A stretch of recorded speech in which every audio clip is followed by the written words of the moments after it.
At the end of the day, the important thing is that you talk to your mover, you're talking to the people in your company, and you're talking to your building, both where you're moving from and where you're moving to make sure everybody's on the same page ahead of time.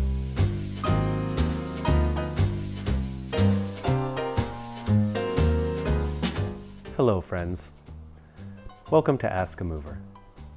I'm Isaac, and today we're going to be talking about why it's so damn hard to schedule an office move.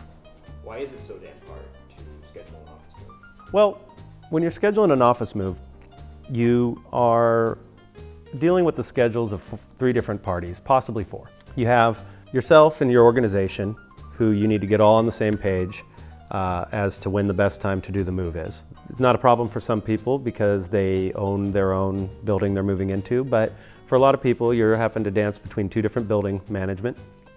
And then, of course, there's the movers.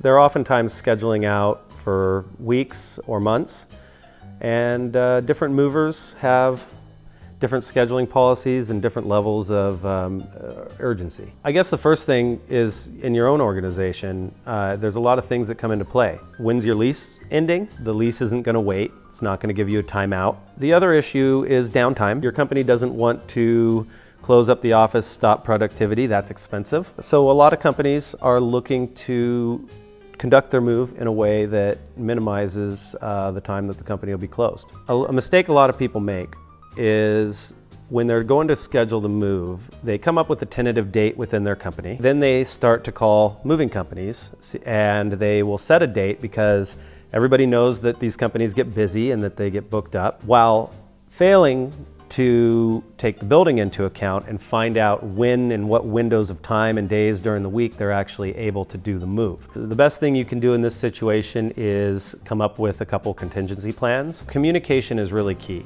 A good moving company and a good moving planner is going to go through each detail with you prior to the move at a planning meeting, which will help a lot with narrowing down the needs of the scheduling throughout your organization, with the building, and on the moving company's part to make sure that they're able to accommodate the schedule that's set forth. So let's talk about the mover. I'm going to try to be a little easy on the movers of the world here, but not entirely. Movers are busy too, and they tend to be the most busy when you want to move. Just like, for instance, your favorite restaurant on Mother's Day, everybody tends to want to move during the same time periods. You have the end of the month, the end of the quarter, the end of the year, when leases are up, when quarterly deadlines are due, when fiscal years are up. This is when the schedule gets really hot, and it can get very difficult to schedule a move. If you haven't scheduled a move before, you're going to want to talk to a few people. Try and get referrals. Call a couple companies. Talk to their salesperson. Talk to the person that answers the phone. Make sure they answer the phone if you call them 2 or 3 different times or on different days. There's pros and cons with working with larger moving companies and smaller moving companies. The larger moving companies, if you have a smaller move, you're probably not their biggest priority. With smaller companies, you need to be sure that they have the right staffing, they have the right resources that are going to be needed to communicate with you and schedule your move in a timely fashion. You also need to make sure they're insured and they have the manpower and the resources to conduct the move. So at the end of the day, what it really comes down to is moving requires the coordination of multiple parties and sometimes parties within those parties. The key is communication.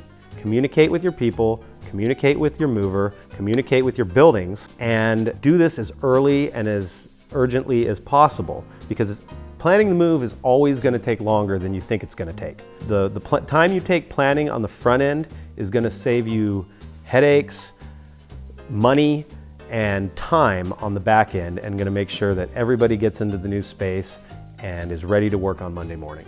I hope you enjoyed this episode of Ask a Mover. Click the link below for a free checklist to use when you're scheduling your next office move. I'm Isaac, we're Offisavvy, and we'll see you next time.